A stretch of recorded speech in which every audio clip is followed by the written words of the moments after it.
The world looks to California to answer the hard questions, for redemption, to introduce the unfamiliar, to be resilient. Because California bounces back, holds us accountable, values who we are, remains vigilant, defies those in our way, and stands for community. Here on the West Coast, we're at the center of it all. Los Angeles Times, the state of what's next.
Good evening. I'm Justin Chang, film critic for the Los Angeles Times, and I'd like to welcome you to the rebooted edition of the ultimate summer movie Showdown, the LA Times series where you get to choose the greatest summer movies of all time. I want to take this moment and say that we hit pause for 2 weeks on this series out of respect and recognition for the stunning and vital protests against anti-Black racism and police violence sweeping the nation. This is an extraordinary moment and one in which it can never be said often enough that Black Lives Matter. We're continuing the series this week in hopes that it provides you with some welcome escape and distraction, something I know many of us need in these difficult and unprecedented times. With theaters closed and major Hollywood releases being held back due to the COVID-19 pandemic, my Times colleagues and I asked ourselves, what if instead of having the worst summer movie season ever, we came up with the ultimate summer movie season, singling out the best movies from each week of release, going back to 1975, the summer of Jaws. Here's how it works. Each week, for 16 weeks, we are compiling some of the best, most memorable big movies from each week of release since 1975. And we're letting all of you vote for your favorites in a series of head-to-head contests posted on my Twitter account @JustinCChang. The winner will be the subject of a retrospective piece in the Times and of a video discussion like this one. Thank you to all our readers who have shared your favorite movies and voted with us so far. Our first four winners were The Avengers, Bridesmaids, Mad Max Fury Road, and Alien. And we've been fortunate to be joined in the past by such great guests as Bridesmaids star and co-writer Kristen Wiig and co-writer Annie Mumolo, Mad Max Fury Road director George Miller, and Alien director Ridley Scott. We have another very special guest for tonight's movie. It's not Jaws, but it does have a shark in it. That movie is Finding Nemo, Disney and Pixar's wonderful 2003 animated adventure about a clownfish's search for his missing son. Finding Nemo is the fifth full-length animated feature from Pixar Animation Studios. It was directed by Andrew Stanton and co-directed by Lee Unkrich. It features a voice cast led by the incomparable duo of Albert Brooks and Ellen DeGeneres as Marlin and Dory. And it also featured the vocal talents of Alexander Gould as Nemo, Willem Dafoe, Brad Garrett, Allison Janney, Stephen Root, Eric Bana, and many more. It was released in theaters May 30th, 2003, to unanimously glowing reviews and grossed more than $870 million worldwide. It remains one of the most popular and beloved animated films of all time, and was the first of several Pixar films to win the Academy Award for Best Animated Feature. It also received Oscar nominations for original screenplay, original score, and sound editing. And we are so pleased to be joined tonight by the writer and director of Finding Nemo, Andrew Stanton, who won that first Oscar for animated feature and would go on to win another one for his 2008 masterpiece, WALL-E. He also co-directed the Pixar feature A Bug's Life, and he directed the 2016 sequel, Finding Dory. He has directed many live action productions as well, including the unfairly maligned, in my opinion, John Carter, and episodes of TV series including Stranger Things, Better Call Saul, Legion, and Tales from the Loop. He is a brilliantly accomplished storyteller. We are so grateful to have him with us. Andrew Stanton, welcome to the Ultimate Summer Movie Showdown live chat. Hi, Justin. It's an honor to be on this lineup. You're in good company, and so are they. So thank you so much for taking time during this strange time to be with us. As we always begin with these conversations, just how are you doing right now? Where are you? And how is life and work treating you at this moment? Well, a lot of people don't know that Pixar is up in the Bay Area. It's been up around San Francisco ever since the beginning. So I've been up here for 30 years. And so that's where I am. And I'm in my wife's wonderful little store where it's nice and quiet compared to our home. Good people over. So, but everybody's dealing with, doing well. I mean, doing as well as you could expect. So, yeah, terrific. Well, thanks for being here. And let's get started. Dive right into Finding Nemo. I think it's just interesting that in the extremely competitive world of Pixar fandom and those Pixar ranked lists that colleagues of mine and sometimes I like to churn out, this movie just maintains such an unassailable place in so many movie lovers' hearts. I was very pleased to see it win this week, not least because it was nice to see a family film win finally. Just how does it feel just knowing how beloved this movie is 17 years later? And it's amazing that it's been 17 years, my God.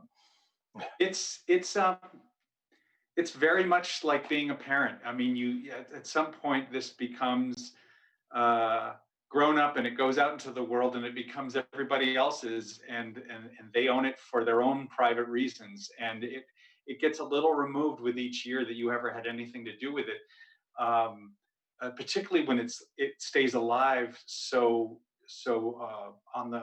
in the zeitgeist. Like there'll still be moments where you'll go to a aquarium and you'll hear Dory referenced or names of characters, and it just gets more surreal as time goes on, just because it's still around and it's still in the lexicon. It's very appropriate to invoke parenting, of course. My colleagues, Mary McNamara and Glenn Whipp, and I wrote about the film this past week, and we all rewatched it for the first, actually, no, it's for some of us, it's on constant rotation. My 3-year-old was just watching it just now this afternoon. We all have kids, and this is one of the great films about parenting and helicopter parenting in particular. I know the origin of the story is very personal for you, as you could just tell from watching the movie, if nothing else. But can you talk about that, the genesis of this story, about making a movie about parenting and the importance of letting go and all of that? Yeah. Um, there's a lot of pieces to what made Nemo ultimately be the story it was, that it took many years. But the thing I remember that was the last jigsaw puzzle piece that really put it all together was I was at this place where I was a father of a newborn, and but my dad was still very much alive and very healthy, and I felt like I was in the middle of a telescope. I could see back in time as equally as I could see forward in time to being a son and a father. I felt like sort of right in this middle state, and it was something that I kind of could just almost feel was so temporal, and I wanted to capture it as best I could, and that's always the best place to be as a writer or trying to make a movie or any story is that you almost are compelled to try to express this thing you're going through, and that really, I mean, there's so many pieces to Nemo's origin, but that's a big one. Sure. You know, I, I I did watch this again with my 3-year-old for her first time seeing it, of course, and my first time seeing it as a dad. And I found myself, covering her eyes during the first 5 minutes, of course. Understandable. And I think, yeah, totally. And I think she was fine. She was like, "Dad, I want to watch this." But the opening scene, and I know, killing off the parents, the family, is a tried and true Disney storytelling maneuver. But just you lay it out there. You tell audiences, I think, from the get-go that this is a movie of that with a really, as heartwarming as it is, there's a relentless sense of peril to this movie and a real sense of stakes and a real sense of vulnerability.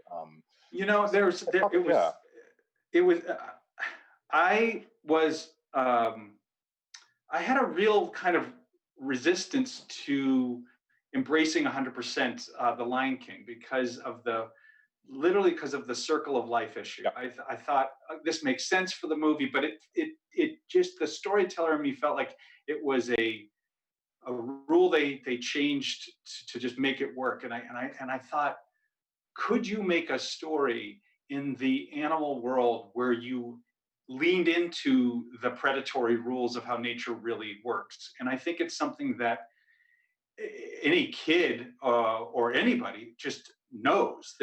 And to me, it was the ultimate metaphor for our fear of our kid finally crossing the street and not looking both ways. And when I combined that with growing up on the water and how afraid I would be sticking my head under the water and looking out into the void and not knowing what was right out there, it just felt like, no, you should be able to tell a story where you don't have to change the rules. And that's really what prompted it. I remember you sharing that story about The Lion King a while ago, and just the sort of, for sure, the differences between that and this. Incidentally, The Lion King will be in the running for next week's Ultimate Summer Movie Showdown. So great movie, just a different set of rules, Very different, but that's so interesting. And I think that the movie I think I regard the water, the ocean, in the same way, with a sense of wonder and an incredible sense of fear, because I think for me the worst thing possible is being stuck in the middle of the ocean. That's like my worst nightmare. So I think you tap into that very much in the film, even though it is, of course, told from the perspective of characters for whom this is their native environment. Finding Nemo, it's one of those movies and one of those Pixar movies that genuinely pioneered and even colonized how you represent visually an entire world. And it's remarkable because that world is something as vast as the ocean. After 2 Toy Story movies, after Bug's Life and Monsters, Inc., this was by far Pixar's most visually ambitious and striking movie. It seems so logical now, but at the time, perhaps it didn't seem so obvious. What was it like just preparing to take on that daunting challenge of animating water, making it look realistic, but also like a cartoon? Yeah. The funny thing is that right at the pioneering edge of computer graphics was around the late 80s, early 90s. And that's when I came on board, and I was still new to learning it. And I remember taking my 6-month-old to an aquarium, and realizing that even with the limited abilities we had then, we could give you the illusion that we were underwater, because Nemo's really just a magic trick. There's only maybe a dozen shots where we actually create water. Everything else is just this magic trick to make you think we're underwater. And that's almost makes me prouder that we got away with movie trickery in a computer world rather than just literally made it, you know. And I think that's another reason why Finding Dory, we're above the surface and we do water everywhere, because technology changed so much in the last 20 years that we could do all the stuff we couldn't do then. You know? Right. It's funny because rewatching the movie too. I mean, some certainly animated films. You can see it, ways in which they've aged. I still love the original Toy Story, but you can certainly see the visual sophistication that's been gained in Toy Story 4. But and I haven't gone back to see Finding Dory again, but I'm curious now, having with Nemo fresh in my mind, to see all the ways in which. Do you look? Yeah. The underwater stuff holds. Like that blew us Totally. away too, because we've been so used to time not being kind to the look of our movies, and we always knew Toy Story would be the ugliest movie we ever made. Just technology's not going to be your friend. That's what put all our eggs in the story basket. We decided to be a content company instead of a computer graphics company. We just happened to use that medium, and no, it holds up because the magic trick got solved so well in Nemo. We just used the same magic trick of elements and devices to give you the same underwater feel in the 17 years later. So. Yeah, for sure. And I know that just the number of creative decisions in order to perfect and refine that look, and we could probably spend a whole show on just that. But can you give some sense to our viewers just of what, the original materials you looked at, the photographs, or whether it was underwater documentary? It sounds archaic to talk about it now, because I remember literally, because the internet was so new that I thought, is it cheating if we use it to do research? So what I remember from Nemo research, we're talking 99, 2000, 2001, was videotapes of National Geographic specials, coffee table books, going to actual aquariums, bad videotapes of everything, and then having experts come and talk to us. But I have very little recollection, and I think most of our art department and anybody else research-wise used the internet much. It just was too new then. Yeah. I was reading and saw that you had a finished script for Finding Nemo before really diving in, which I understand. And I'm a total which then got, of course, tweaked a lot, I'm sure. But I understand that is a rather unusual thing, and that certainly helped focus just the visual scheme and in terms of just knowing what the story was going. The funny is, this was now film 5, or was it film 4? Film 5, and we just done it enough now that I realized, I find that people are the best storytellers when they've come out of a finished movie. Even if they're not good storytellers, they've got the whole idea, and they tend to kind of tell the basic points really well. And so I said, darn it, this time I'm gonna try to figure this movie out as best I can early up front. And didn't end up saving me any time. Because I ended up doing a lot of rewrites to get it better and better and better to the thing that everybody knows. But it had a solid shape that didn't really change. And you're right, the ocean it's just vast. I mean, where do you pick? It's like saying I'm going to make a movie about the globe. And I ended up just kind of I remember I made these 2 lists. I just made a list of things I wanted to discuss and deal with internally and emotionally, and then just spectacle, like jellyfish forest and a sub wreck and currents and all these things, and sharks, and it just seemed like so shallow. But they ended up all finding a home with each other, and it turned out to be the right way to sort of just attack such a vast encyclopedia of nature.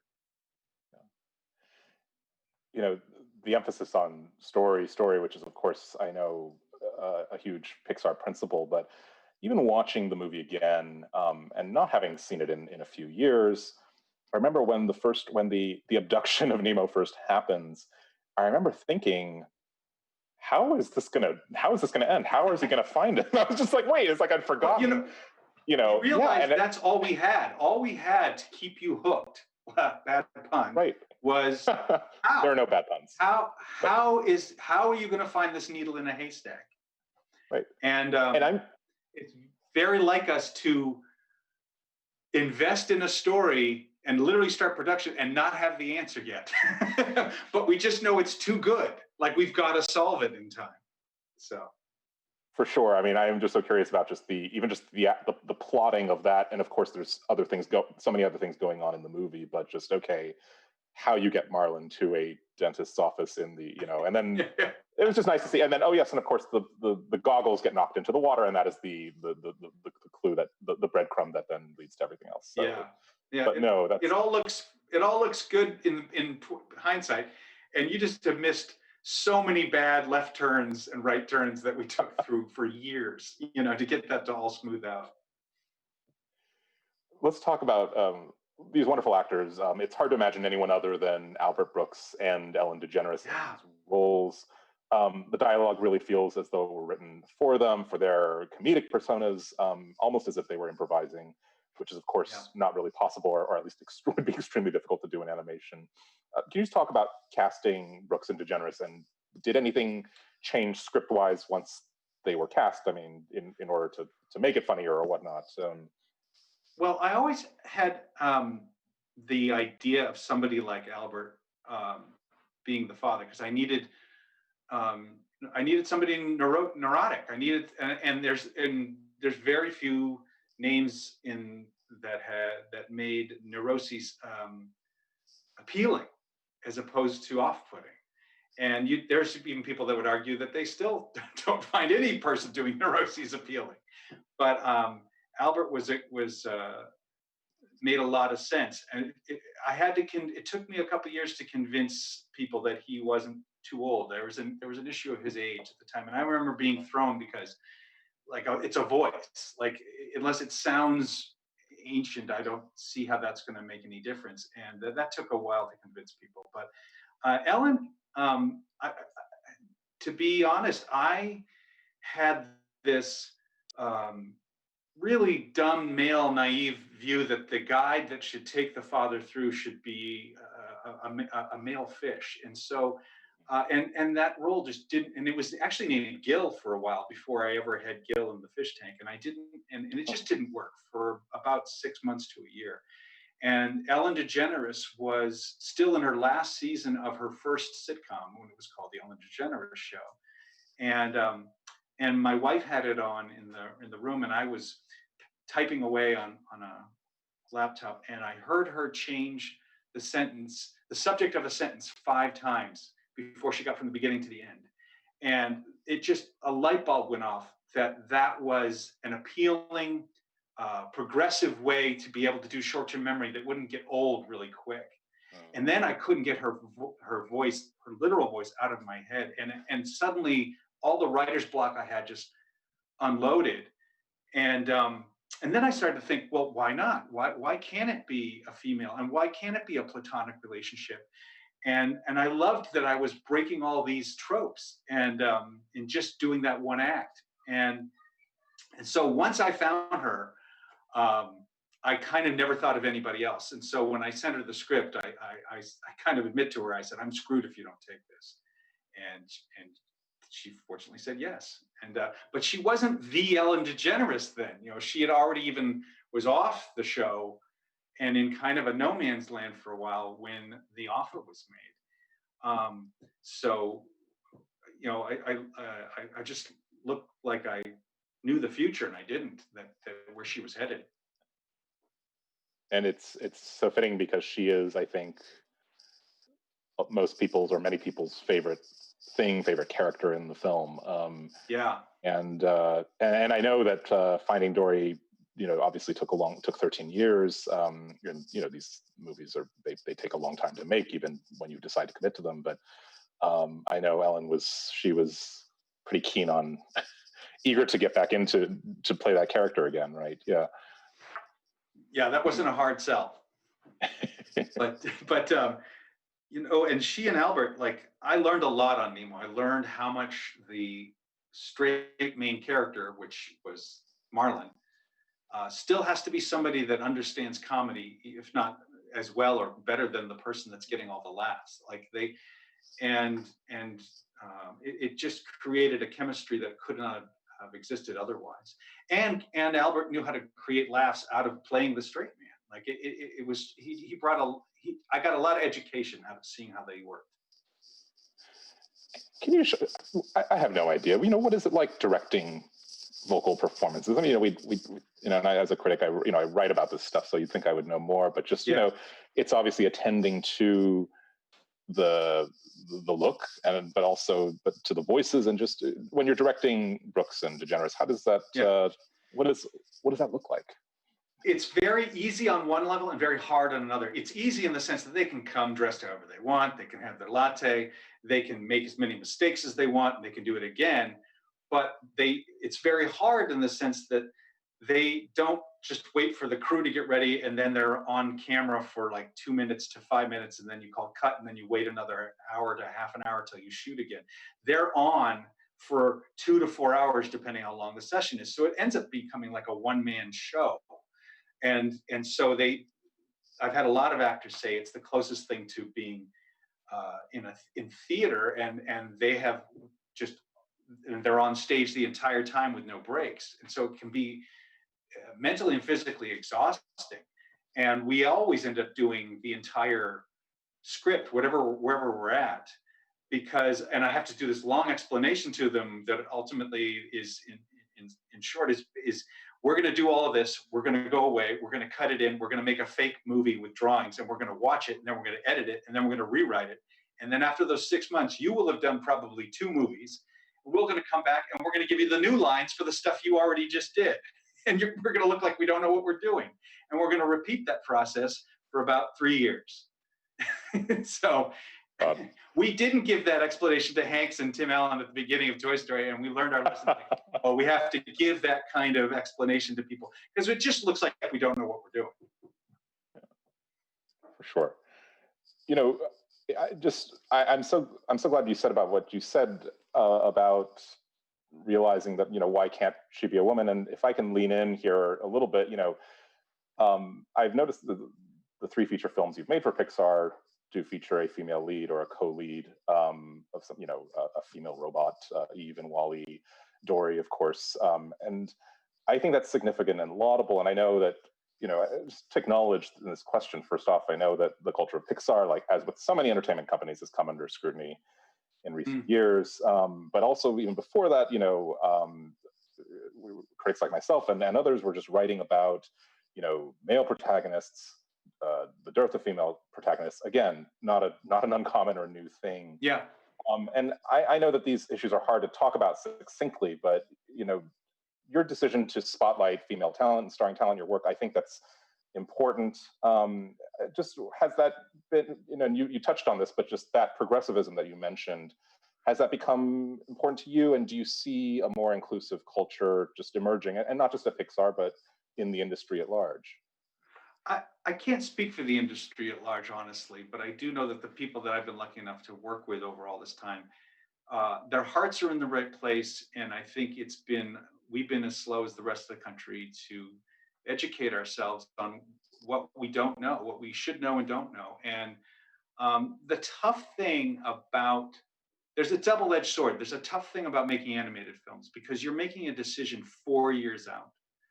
And the world's going to change a lot in those 4 years from decisions you made.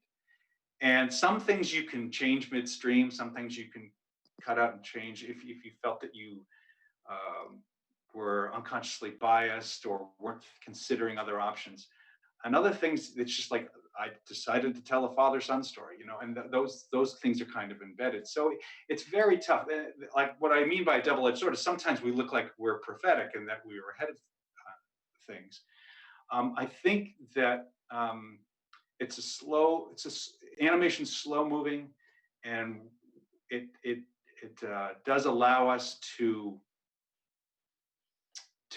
to grow and to understand better and to increase our cultural knowledge as we go along, and we're still doing it. And I think you're going to hopefully see the effects of that in many films to come with us that we have lined up.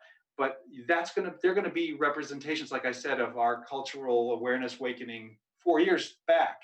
And so it'll be fascinating to see in 2024, 2025, how much we've shifted again from what's happening now. Thank you for that. And speaking about, I don't know if it's prophetic, but it's certainly maybe prescient or in some ways, or just sensitive.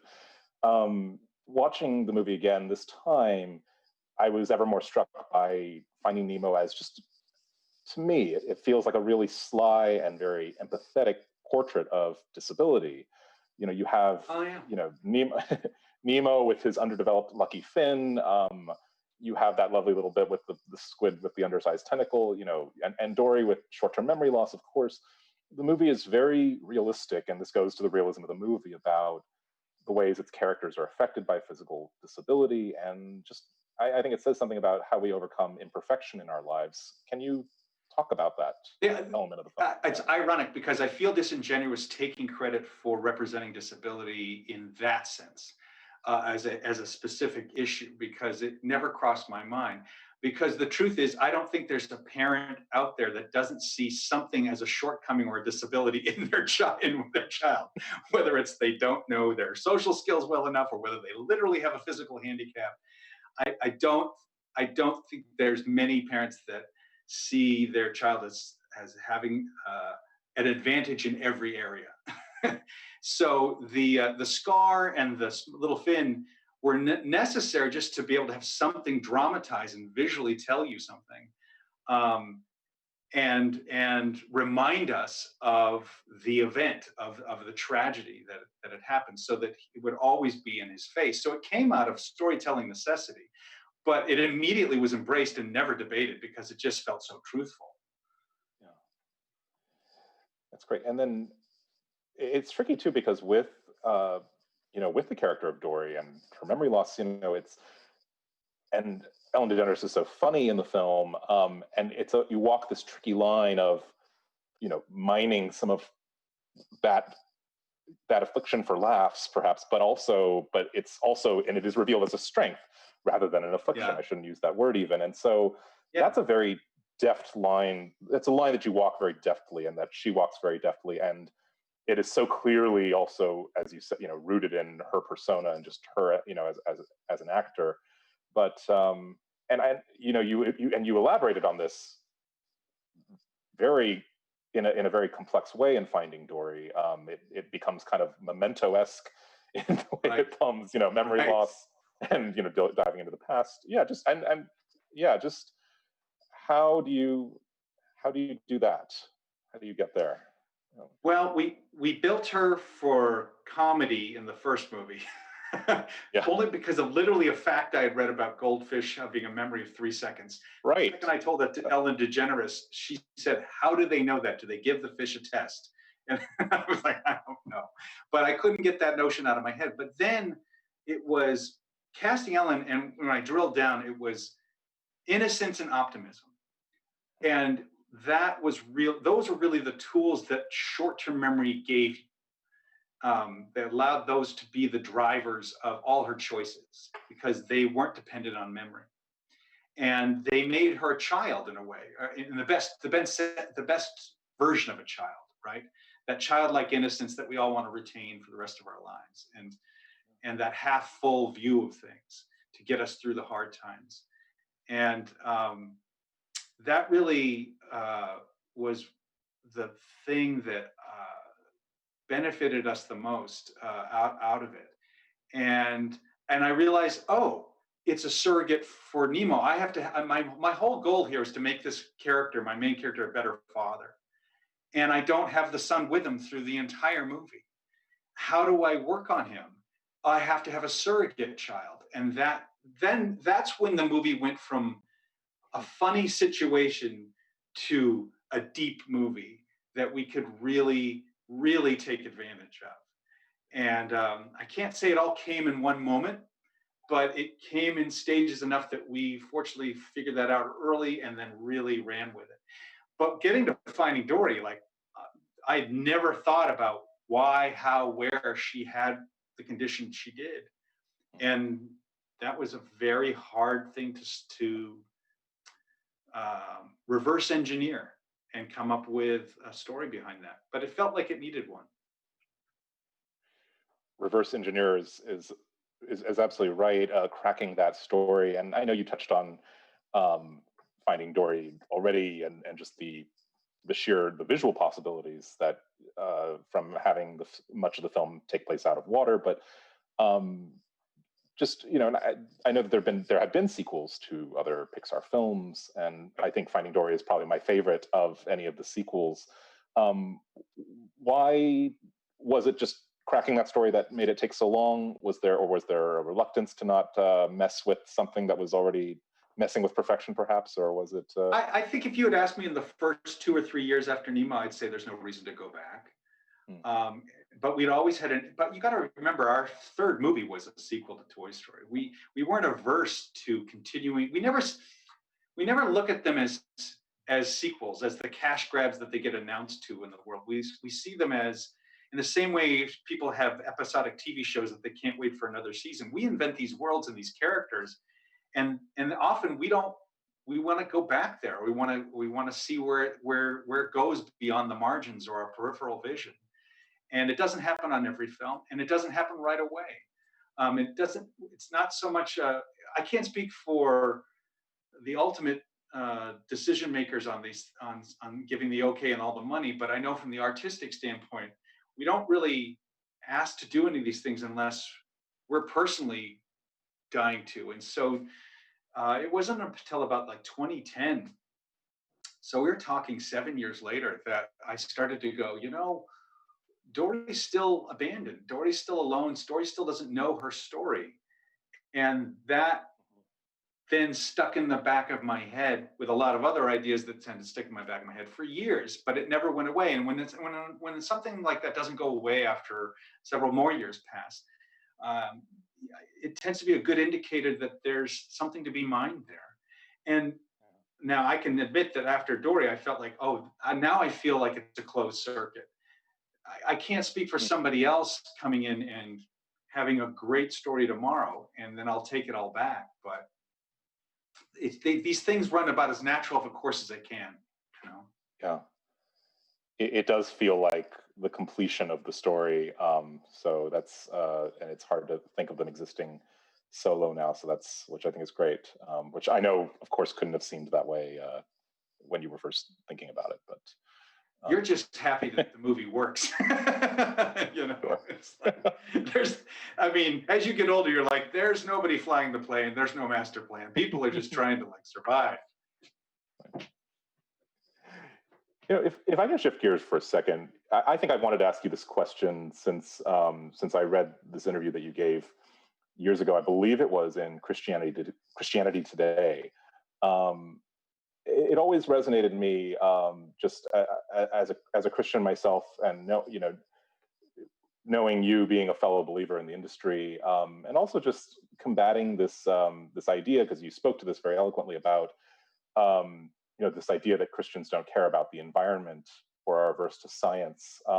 And I know this is a question that applies maybe more to WALL-E than it does to Finding Nemo. But since I have you here, Andrew, I just wanted to ask: can you talk about that intersection of faith and science and art that takes place in your work? And I think it certainly applies to Finding Nemo as well, actually, because it's a film about the environment and about human carelessness in that environment. Well, not to abuse the word, but I really don't like to be preached to in the content that I watch, and I go for entertainment, whether it's in a book or a movie. I don't mind if I certainly hope I'll learn something. I certainly hope I'll have a deeper understanding of a truth.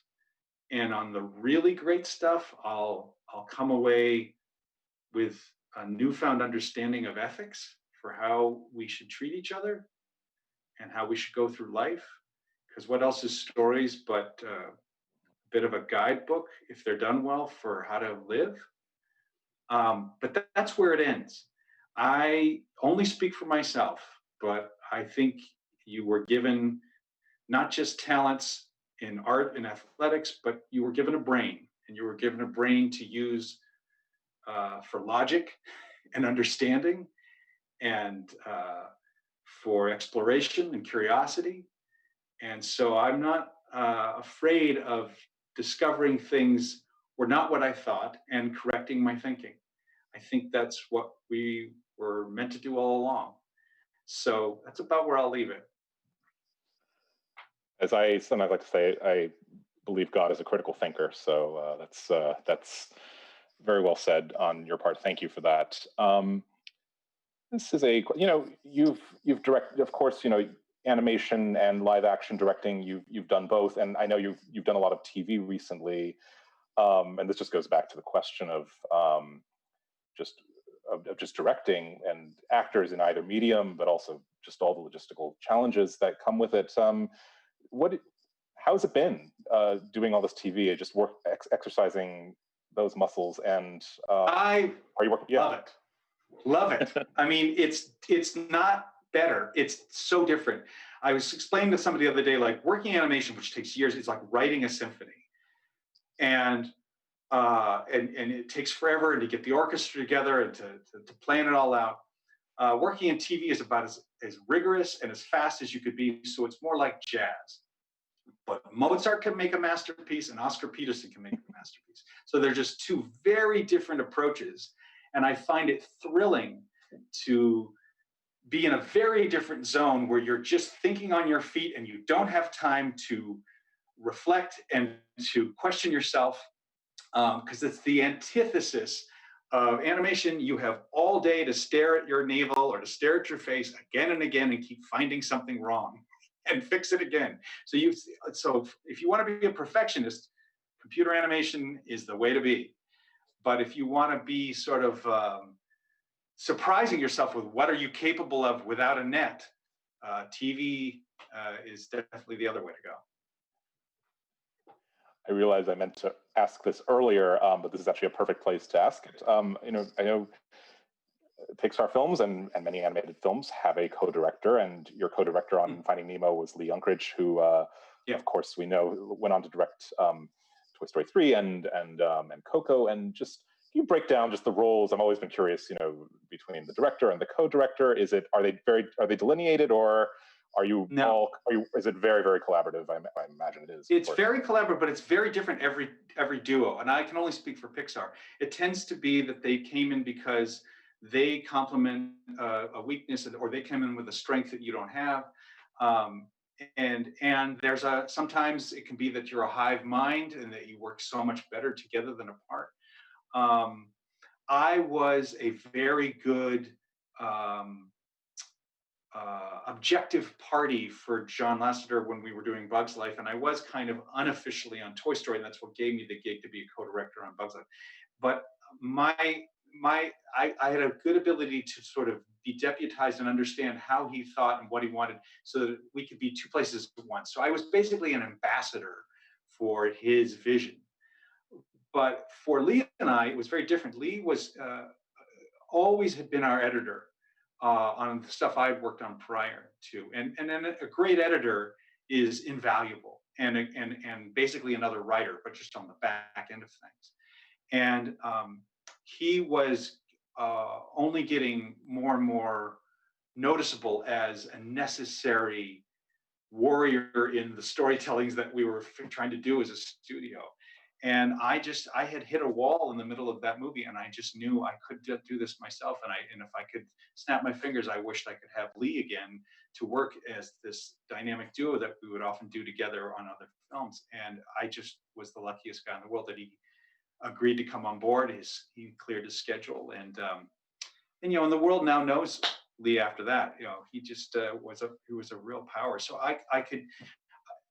we just came up with better things together than I would apart on that film. And speaking of Lee Unkrich, this is a question for all my cinephile friends who are watching. I want to thank my friend and fellow critic Tim Grierson for bringing this to my attention. We were watching Lee Unkrage's Criterion Closet video, and he mentions that Which was? are the one. You are a huge fan of the Three Colors trilogy, Yes, and turned him onto it. By that masterful series of films by the great Polish director Krzysztof Kieślowski. Yeah. These mean a lot to me too, and so and there's a faith connection there as well, of course. If you let me geek out for a second, Andrew, can you talk about Three Colors and any of your other favorite films, especially art films that are far removed from necessarily family? Well, I mean, blue is my favorite of the three, although Yes, over time I've learned to appreciate red and white more. Um, I feel like Krzysztof Kieślowski just knows how to capture these sort of gray, elusive, complex feelings, and that can't be put in a singular column. And doing it through just behavior, just watching a person be. That's what it feels like when you're watching his movies. They're not big on spectacle or plot, but they capture a truth so deeply. They always end just with a profound effect. I mean, I'm the biggest fan of Decalogue. That to me is in my like desert island. Yeah. If there is a DVD player or streaming platform on the desert island, that's my thing for him. And well, I could go on and on and on with art films. That was really my wheelhouse. I grew up being an usher at an art house cinema, and so on the weekends I'd be rushing to see Star Wars or Blade Runner, but on the week through I'd be seeing 3 screenings of The Tin Drum or Magic Flute or Night of the Shooting Stars, and things that I would not know I should be watching. And I don't think half the time I understood them, but they did something to me. They had a sense of life, a firmament, and that I was not getting from these blockbusters. I was getting a different high from these blockbusters. And that really, I honestly remember pushing that on Nemo at the time. People think they take it for granted now that a Pixar movie is emotional, but it was a big roll of the dice on Nemo. The equation that people had in their expectations was a lot of comedy, action, and I'd feel something third. And I knew the feeling part of it, the life truth, the human experience was going to be a bigger part of the pie on Nemo. And I said, I want to basically disguise an art house film in a blockbuster. And I didn't say that too much because it would make certain people nervous. And then I got much more obvious about that with Wall-E. But that's always been what I've been going for, is can I have my art house and my blockbuster and not have to give up either one? It's so lovely to hear you say that. I mean, I've been doing this series for a few weeks now, of course, and have been steeped in the world of Star Wars and blockbusters. Some of the best blockbusters that have ever been made, of course. But hearing you talk about like Taviani Brothers films and everything, it makes me want to run a counter program series of ultimate art house movie showdowns. Maybe I'll do that next year or something. That would be great. Have you on to talk about that for sure. We have some reader questions. Before I do, I would last question before I turn it over to our audience, as it were. But what are you working on now, if anything? What do our viewers have to look forward to next, if you can say?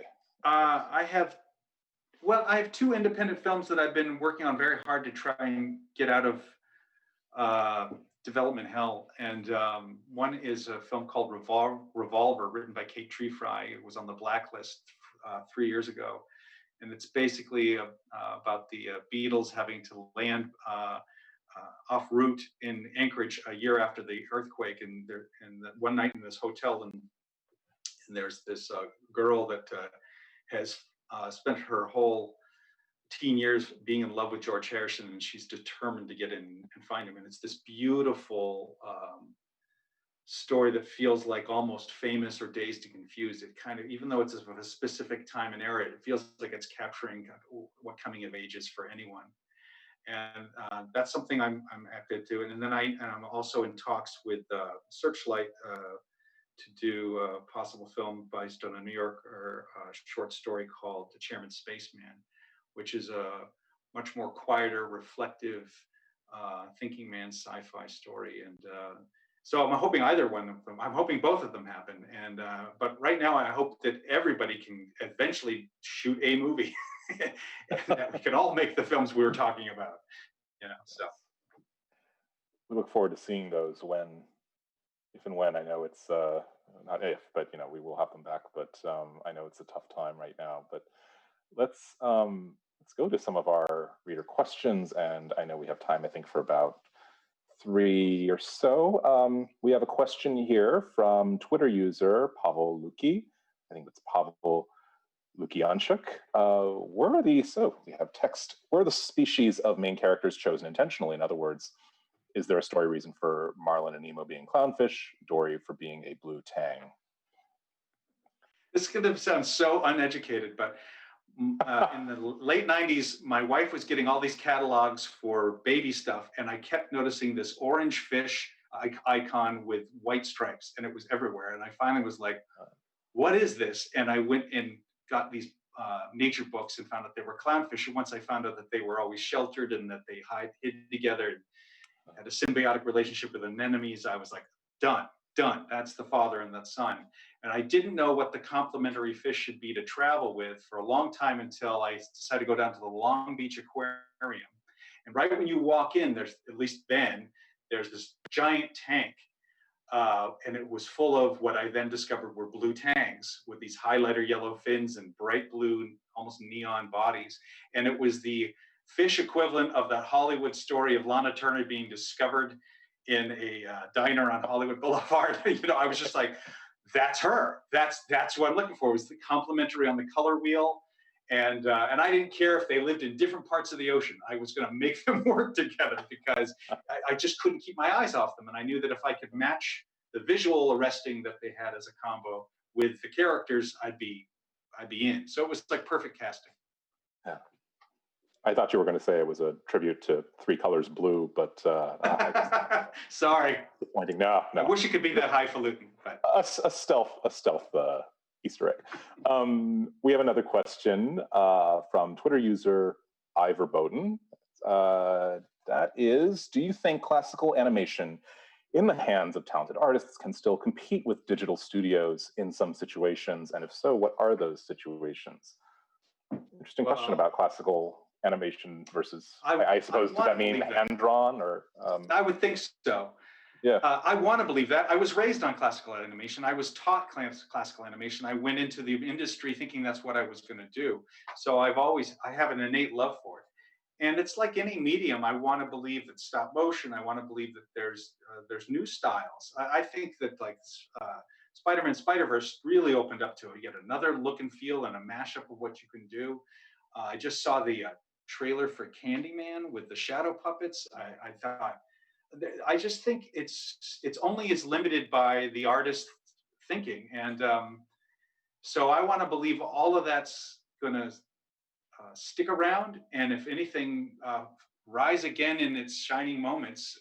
It's just going to be more married to the filmmaker that sees what the potential is and matching it with their story. We have one more question, I think. This is from Twitter user @ClimateHuman, Peter Kalmus. Have you thought on a movie that addresses climate change? The characters move within and respond to a heating planet, which might also drive the plot. You've of course made, you have made a movie that addresses climate change, but you can never have enough. And we touched on this, but. Well, I'd like to think that again, it wasn't my agenda to talk about climate. I just went with logic to get myself into a situation to make the last little robot on Earth. That was what I was interested in. But there's no way you can't deal with the planet being disregarded you have to be able to get into that plot scenario. So, and it was certainly something that I believed in, but I would think that you could make a story about anything if told well enough. I know that sounds like a cop-out and a basic answer, but I really believe that. I really just believe that there are stories out there to be discovered that will surprise you, hopefully for the rest of your life, about what it's about and the ingredients you used. You didn't think you could make a story about that. That's half the thrill, right? Isn't that half the thrill? I mean, for me, I followed my favorite bands and artists because I wanted to know where they were going next. I didn't want to. I didn't want. I would hate to find out that the Rolling Stones had done an audience demographic and that had decided what kind of song they were going to make. Like, no, I want to see what they're doing next. I want them to teach me what I should be listening to. And I want my favorite filmmakers or the up and coming filmmakers. I want any movie I've seen to expand my horizons, not to fulfill a preordained list of what I think I want. Because we always say we know what we want, but we don't. We just want to be as satisfied as we were the last new flavor we tried. And that was the biggest thing that I remember hearing from Steve Jobs, when he would say, it's our job to know what people want before they do, which is really a way of saying, what do you want? What is it that you're not getting that you're looking for? Yeah. I lied, and I will ask you one more question before we say farewell. But and thank you for being so generous with your time. This is such a treat for everyone who's watching. But you know, we keep coming back to WALL-E, and I don't want to say too much about WALL-E, which will be in the Showdown later in June, and so you know, maybe we'll have to invite you back. We'll see, but you know, no pressure. But I won't ask you, you know, to choose between favorites. I know it's like choosing among children, but as you meet fans of these films, do you find, whether it's between Finding Nemo, Finding Dory, or WALL-E, is there a favorite that they gravitate toward in general, or is the love equal? And there's and they are such different films, and I think they do speak to audiences maybe a little in different and nuanced ways. But just you know, I got to admit to you, like, it's been pretty equal, and I'm even talking about John Carter. Like, I get pretty equal love on all the things I've touched, but lately, like, I'm talking in the last 2-3 years, especially in the last year, I've been getting a lot of WALL-E love. And I don't know if that's something in the water, or I don't know if it just happens to be that I'm spending more time on movie sets, so I'm more around the movie community, because it's a very cinematic lovers film. And but that one's in the lead right now. So yeah, that's great, and that is lovely to hear about John Carter, a movie that deserves more love, and that I'm glad, and I know is, you know, passionately loved by many.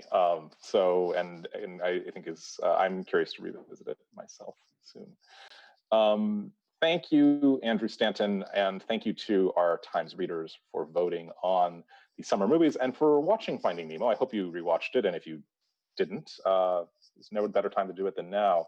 And of course, this was only week 5. Here's a look ahead at what's up for week 6.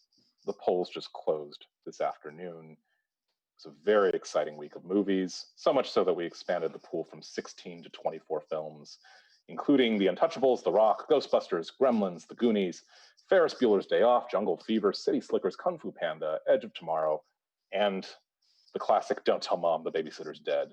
But in the end, it came down to 3 movies, and they were E.T., Jurassic Park, and Speed. And it was actually, no, I wish I could say it were a close race, but there was no contest in the end. E.T. and Speed were both crushed by the dinosaurs of Jurassic Park. This is your winner for week 6. Please join us next week when we will be talking all things Jurassic Park. We hope to have a special guest, maybe one as special as Andrew Stanton has been, but we cannot guarantee that, of course, but stay tuned. And yeah, so from Finding Nemo to Jurassic Park, you know, another kind of creature feature, but why not? Thank you so much, Andrew, for being here with us. And I wish the best to you in this strange time. And we can't wait to see what you have in store for us next. So, thank you, Justin. It was such a fun hour to talk. Thank you. All right. And good night, everyone.